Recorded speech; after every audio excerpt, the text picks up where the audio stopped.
Welcome so much here in Utrecht. And for starters, well, that's my Dutch name. It's not always easy for English people to pronounce it, but that's what it is. Folkert-Jan de Groot, Research and Data Management Services. And I'd like to thank the IROTS Consortium for choosing us as your venue. And we're very proud to be hosting this these couple of days. I first visited the UGM 4 years ago in America. And ever since, I've felt the transatlantic IROTS community getting stronger and stronger. And I really hope this conference will give it another boost. And I'm sure it will. Now, you've got quite some hardcore tech sessions ahead of you. So I thought I'd start with something a little easy to digest. And I'm going to tell you a bit of a story. And up front, IROTS is not always the center of our universe, sorry. But this week it is, we put it there. And I'm going to take an organizational perspective on IROTS and talk to you a bit about achieving organizational goals with IROTS. And you might think, that's a bit of a stretch perhaps. How could a piece of technology directly contribute to strategic goals? But let me picture this. 6 years ago, the central IT department was not taken serious, not at all. We were avoided, we were cursed on, we could do the Windows workstation updates, we could do the email and the Office stuff. And even to suggest that we had an impact on research processes made people laugh. We did not have IROTS. Well, 6 years later, we participate in research projects with research data management, research engineering, we do consultancy on research infrastructure, and researchers come to us on their own free will and ask if we may participate in their project, and they value us and they confirm that we have clear contributions to the goals of this university. And you know where this is going. We do have IROTS now. So it might not be a scientific proof, but it's more than a coincidence. And IROTS did not do this on its own, but it was a key element in our development from left to right. And I'm going to share that story with you, how we did that, and maybe you can take some of it back home and use it as you will. You might all know Simon Sinek's theory on creating a value proposition. It's called the Golden Circle. And it states something like, don't just tell people what you deliver or how you are planning to deliver it, but start by telling them why you do the things you do. I'm going to leave that theory as it is, and I'm just going to misuse this model for my own purposes because it fits. That's basically the only reason. Because we had a slightly different approach to this. So yes, the core of the theory is start with the why. Tell people why you do what you do. And that's what we certainly did. We combined that with being an expert on what we do. And then we improvise how we do that. And I'm going to tell you, well, our story on how we achieved the things that we achieved. And to me, if you know your purpose, if you know your cause and your beliefs, and you know what you're doing and you're an expert on that, it's easy to improvise. And it's the best way to go. It's better than an upfront, thought out strategic plan. In fact, I think strategic planning is out of date quite a long time. And it's a waste of time, and it should be banned from all MBA education. But that's my opinion. You should focus on creating opportunities and pursuing the opportunity, not the plan. And you should have that freedom. Now, before I start talking about our why, I have to characterize, is that an English word? Tell you something more about our university, what we do. And we do research. And we want to do the best research, and in that way we want to contribute to large societal themes such as wealth distribution, immigration, democracy, climate, the things like that. But the main thing, a main belief in the way we do that is interdisciplinary research. We want to work together across the scientific disciplines, across the borders of Europe, across the borders of America, Asia, across the borders of our organization, both public and private. And that's the main core belief of the way this university works and why we are here. Collaboration, that is key. Top research in collaboration to solve large societal issues. Now, if you, as an IT organization, want to be taken serious, that why is crucial, and you have to connect your why to the larger why. And if you have a story that resonates with the researchers and the funders and the board of directors, they will support you and frankly give you a lot of money, probably, to do that. So how did we connect our why with the why of that university? We started with the things a researcher must do. He must be compliant to rules and regulations on privacy and security. He must prove research integrity, make his research reproducible, and he must prove proper data handling for funders. That's a big thing in the Netherlands and Europe. You have to prove proper data handling. But that's not all. There are also things they want to do. They want to collaborate across all these disciplines in an easy way. And they want IT to enable them to innovate and use all the opportunities of IT, and not just the tech-savvy parts of science, but also the social sciences and the humanities and veterinary sciences, for instance. And we want to work with large amounts of data. And we want the data to be fair, findable, accessible, interoperable, reusable, but also citable. It's a bit dry here, so I'm going to get some water.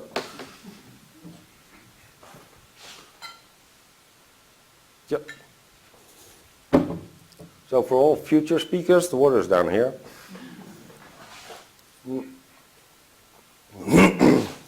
And we want to have an impact on society, and we want to engage with the public. We want them to join our research, and we want them to know what we do. And most of all, we do not want researchers wasting time organizing these things. It has to be easy. It has to be upfront. So, we had, well, a pretty good idea of the things we wanted to make to achieve these goals.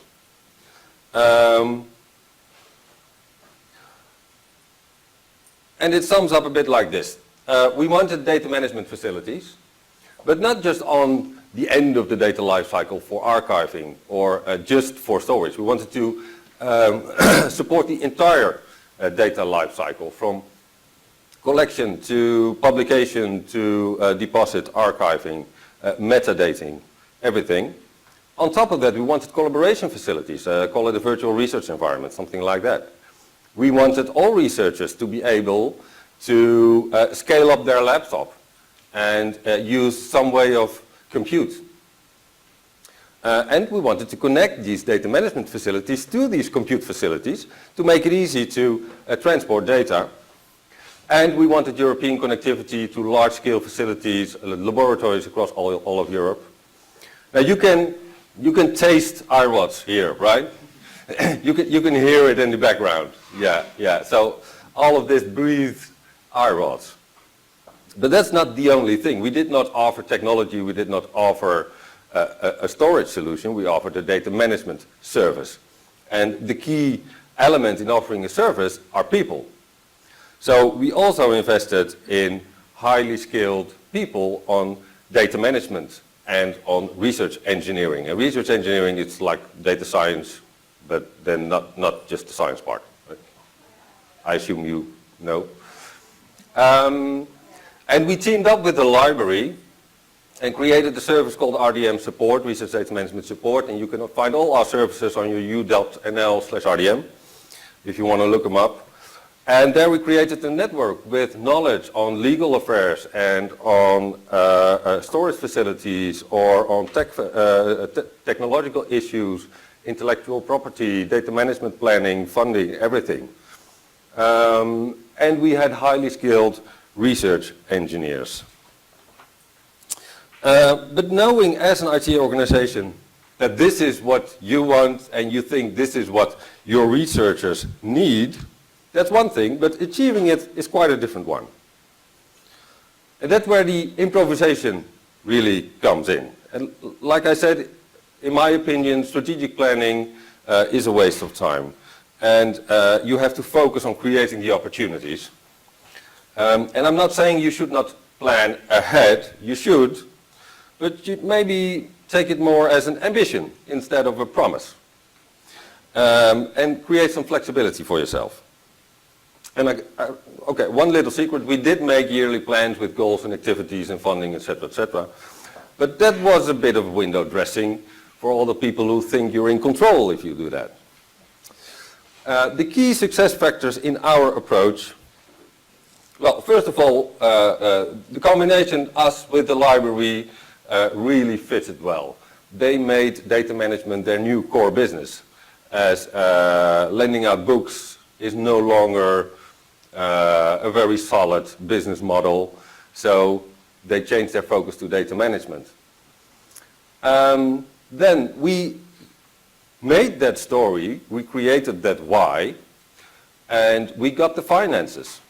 So for 5 years, 2 million euros every year, with a lot of flexibility to spend that money, and we used that money to get involved. And we got involved by funding PhDs, for instance, and researchers, they love PhDs. We created an innovation fund where we had seed money for innovative research projects with some IT component in it. And we hired engineers that we rented out for free to participate in the projects. So that's when they have an immediate benefit of involving you. Without you being able to build something yet, but you're at the table, they listen to you, and you're able to create your opportunities. And then we started co-creating towards the why. And we knew what we wanted to build, we had a base, a foundation with IRODs, and we knew where we wanted to go. We put the researcher first, don't do anything without the researcher being involved. And that's how we could grab the opportunities as they emerge. So some facts that we achieved where we are right now. IRODS is the foundation under Yoda, you might have heard of it. That's our data management service, as we call it. And that right now is the default for all research data that is sensitive, that has privacy aspects with it.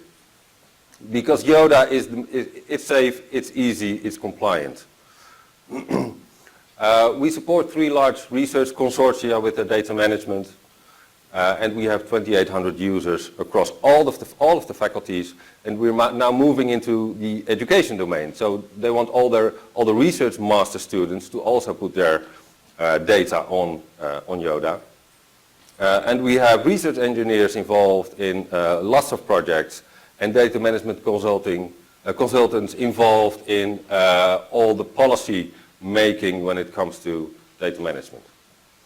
So I think it's fair to say that at this point we have a real impact on the way research is done in this university. Now that might give you the impression that we're there, but we're not. So there are plenty of ambitions, challenges that we still face. The library has taken the initiative to start an open science project. So now they're in the lead and we follow, but we want to be heavily involved in that as well. So this university strives for leadership in open science. EOSC, the European Open Science Cloud, we're ready for it. Yoda can be connected. We just have to get a bit more involved. We want to break the HPC barrier. So for lots of people who are not so tech savvy, it's a huge leap from your laptop to Praise or any other high performance computing cluster. So there's lots of things in the middle and we need to help them get there. We want to prepare for scale. So the resolution of an image today will be 100 times larger tomorrow because of all the new microscopes or whatever equipment they use. So we have to be able to scale. And last but not least, we want to support the IROTS community towards sustainable collaboration, because that's what we really want. We don't want to be alone, we want to be connected with the community. And I think already so many steps have been taken in the Netherlands and also in Europe and America. So very looking forward to doing that more. And that's right on time, I think.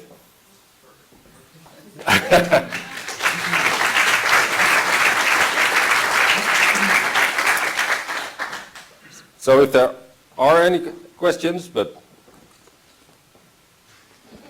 not necessary. We have a microphone in a box. Yeah. I will throw it to you. No. Coffee still has to kick in, I think. All right.